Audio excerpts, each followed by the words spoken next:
Hi, and welcome to another podcast. I'm Jeremy Rodrigo. Joining me today is Eric Olson, an orthopedic surgeon here in the Greater Waterbury area. You've been practicing medicine for 30 years right in this area, correct? Correct. And I'm learning that you are retiring in June. Yes. After 3 decades of service. Tell me a little bit about your background and how you got to Waterbury and practicing medicine here in Waterbury. Well, I came to Waterbury after having served for 4 years in the United States Army at Walter Reed Army Medical Center. And while I was at Walter Reed, I got deployed to Haiti for 6 months. And while I was there, I realized that my previous goals, Jeremy, which were to have a career in academic orthopedic surgery, I missed time with my family more than I missed criticizing articles and writing biting critiques of other people's research. Right. So I said, I want to find a place where I can raise a family that has great schools, that has a living environment that I can afford. I also knew of something called the 10-minute triangle, where you want to have your house, your office, and your hospital where no side of that triangle is longer than 10 minutes. And that will improve your quality of life. And it also means you'll never fail to go into the hospital in the middle of the night because it's too long a drive. So that if you need to go, you will. I like that. And so what we found here in Waterbury was a practice where my partners, who I joined 30 years ago, cared the most about what was in the patient's best interest, as opposed to how can we make the most money possible. And that was consistent with my values, and I was fortunate to have a practice here for the last 30 years. So, and you are very well established. Everyone knows you. You have patients that have been seeing you sometimes multiple times for all kinds of repairs. But tell me, you mentioned your military service. How did your military service kind of influence your leadership style and your style of practicing medicine? In several important ways. First of all, when you're in the military, if you were coming to see me, Jeremy, I'd say, what's your social security number? And I'd write it down. And then I would think, how can I use the resources of the United States Army medical system to help you with whatever problem you have? Yeah. And it was about me trying to help you, as opposed to thinking about insurance or other things. Right. What it also meant is that I didn't get paid anymore if I operated or I didn't operate. And what that made me do is be very, very honest about counseling people about what their experiences and what would be like after an operation and what the risks were. Yeah. So I think it made me more transparent and genuinely more honest, so the patient's post-operative experiences matched what they thought they were going to get. Yeah. The second thing I learned in the military is that we really need to listen to people, and taking everyone's viewpoint and listening to it and valuing that is what makes a team work.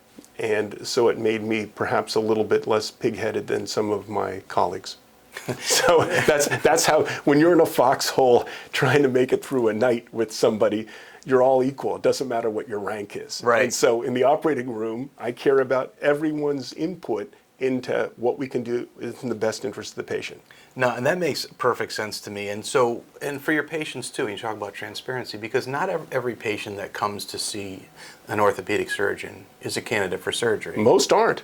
Right. And so I think that's where a fallacy that people have is, I'm going to see a surgeon, that means I'm going to be cut open and they're going to do surgery. That's not always the case. Not at all. I think that the vast majority of patients are best managed non-operatively. And what's wonderful is orthopedic surgery is the best solution for many problems, but the fact that it's a good solution for some problems doesn't mean it's the right solution for most. Yeah. And just because you have an empty slot on your operating schedule doesn't mean someone needs to be talked into an operation. One of the things that I learned in my residency is always do what's in the patient's best interest. And if you always do what's in the patient's best interest, that turns out to be good medicine and eventually good business, even though in the short run you might not have an operation that you could have talked someone into. Right. And So let's talk about your experience here at Waterbury Hospital, and you've been a very familiar figure in the hallways of Waterbury Hospital and the OR for many years. Talk about some of the innovations that you brought to Waterbury Hospital, and I have them written down here because I will mess them up. Arthroscopic rotator cuff repairs, right? Tell me about that and when you brought that into Waterbury. So that was really an exciting thing. I did in my residency at the University of Pittsburgh, I did a research year in addition to the regular years, and I did a sports medicine fellowship with Freddie Fu and Chris Harner to get advanced arthroscopic skills. But when I came to Waterbury in 1995, it was just the very, very beginning of people learning that you could do an operation where you repaired the rotator cuff without having to make an open incision. And in 1990s, which people today won't remember, when you had a rotator cuff surgery, you would come in, you'd have the operation, and you would be in the hospital for typically about 3 days getting pain medication around the clock because it was so painful. I went out in 1999 to the Arthroscopy Association of North America Learning Center, and I found out it's really a matter of skill and having the right tools to be able to do it arthroscopically. So instead of opening up the shoulder, we go in through little tiny holes that are about the diameter of this pen and are able to, like building a ship in a bottle, free up the tendon from where it's contracted, have special anchors to be able to get into the bone, special tools to bring the thread through the tendon, special knots that allow us to cinch it up like a lasso to hold it down to the bone. And that, starting in 1999, is something I did, and it was originally really poo-pooed by my colleagues because it took a lot longer when we first started doing it than it did to do an open operation. But nowadays, it's almost all of rotator cuffs are done arthroscopically now. It's become the standard of care. So that was an innovation that I brought that I was very happy to have advanced patient care, and now patients routinely go home the same day, and with our current advances in blocks, they often don't even need any narcotics postoperatively at all, as opposed to being on it around the clock for 3 days. That is just amazing. So it was truly game-changing. And one of the things that Alan Houle, who is a physician's assistant who works for me for the last 12 years and with me, because he was at Waterbury Hospital as a PA for 17 years before that, when he and I go to Costco or other places, we see people who raise their arm up just to show us that their arm can now go up where it couldn't beforehand. Isn't that cool? Isn't that awesome? They're saying hi, but also showing their forward flexion. It works. They're showing exactly. I love that. And so there's also something called a reverse shoulder replacement, and we have some props. So I just want to bring that over. Yeah, bring that one over. This one here. So tell me about that. So a reverse shoulder replacement is called a reverse because normally this model here is showing, here's the shoulder blade right here, and this is the upper arm bone right here called the humerus. And normally, in a normal shoulder, there is a ball that is on the end of the humerus. And the socket is on the shoulder blade, right over here. But what a very smart French surgeon about 40 years ago realized is that if you reverse where the ball is and where the socket is, what it allows is for people who don't have a rotator cuff, it can't be repaired, it's too far gone. And a lot of those patients are the patients who come in with what we call pseudoparalysis, where they can't lift their arm up at all. By changing the position of the ball in the socket, the intact outer muscle, here, it's this outer deltoid muscle right here. That outer muscle has more leverage. If you've tried to move a rock with a lever, if you get a long enough lever, you can move it. By having the center of rotation moved more to the center of the body, the intact outer muscle is able to lift the arm up. So we have people who have what's called pseudoparalysis be able to routinely get their arms up overhead. That is awesome.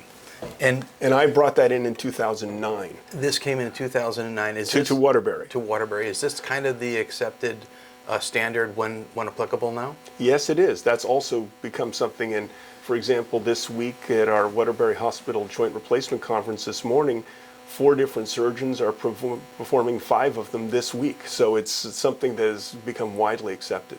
And have you had obviously, because you are an experienced physician and you've been at this for a long time, you're kind of responsible for training new people and bringing them into, carrying on the tradition.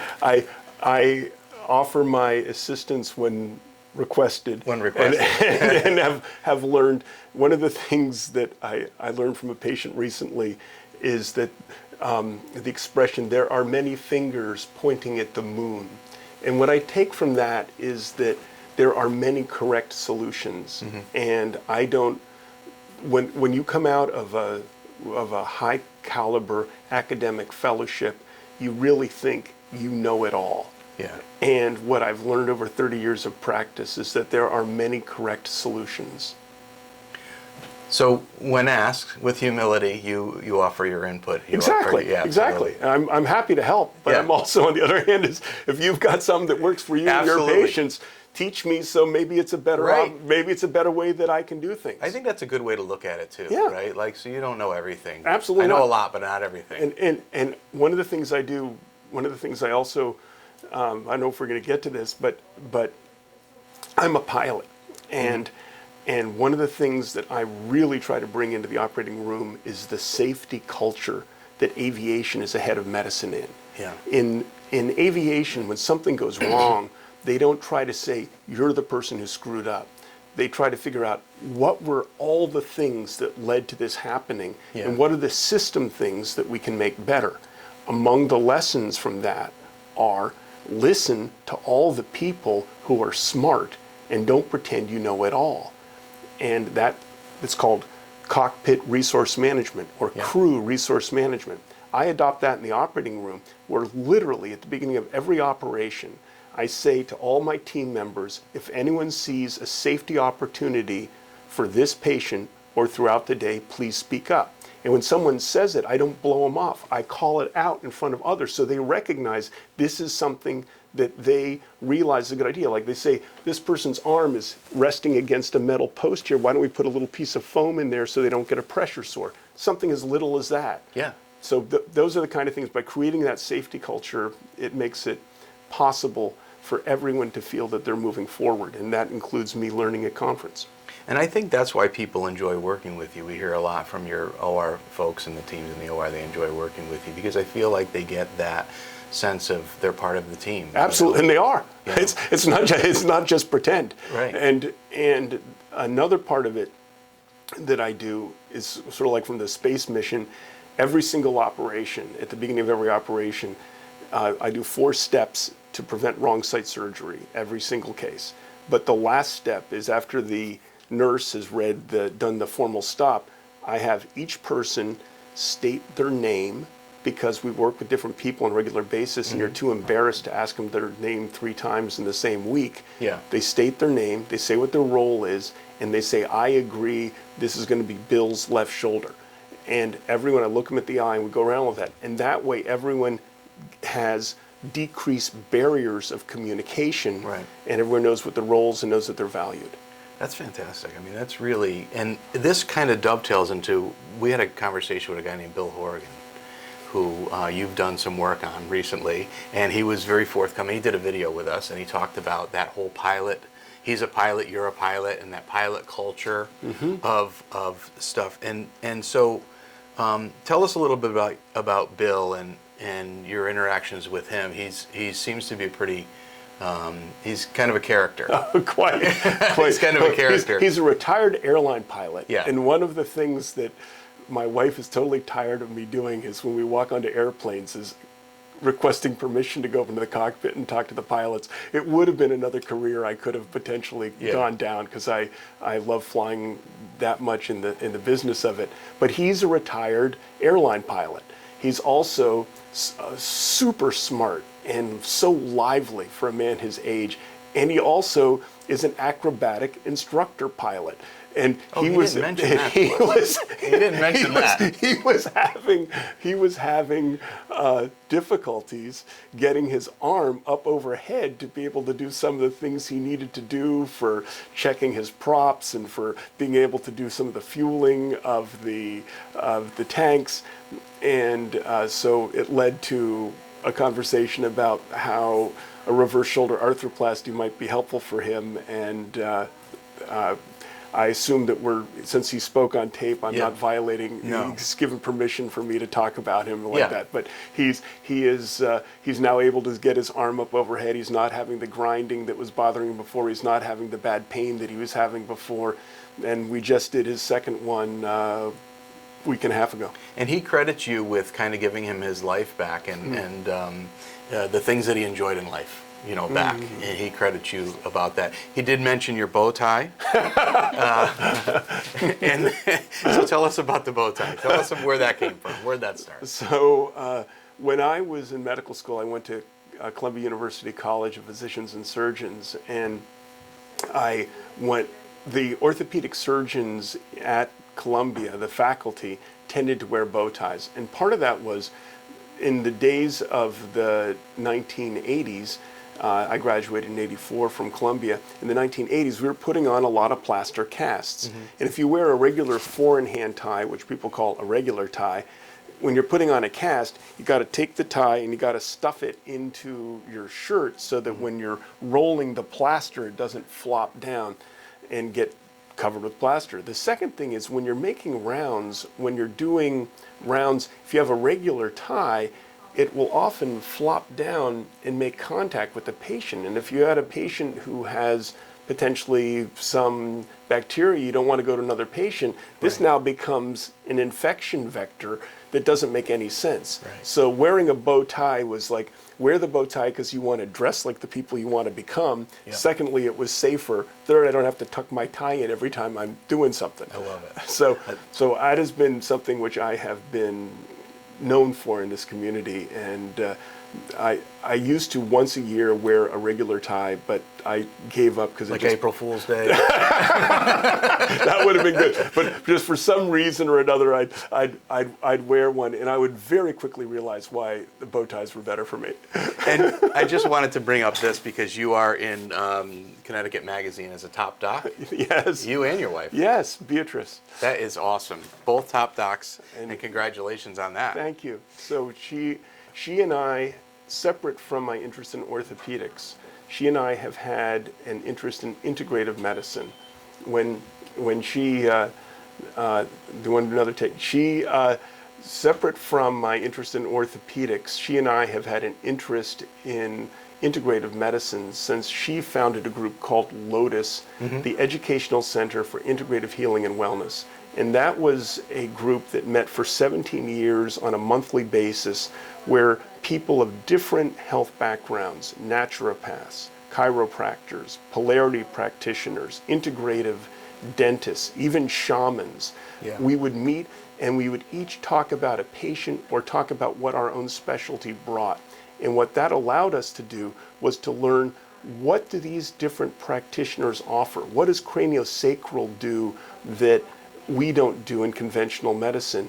And by working with them for 17 years, you begin to know and trust that these people have the best intention of the patient in mind and find out what are the things they can do.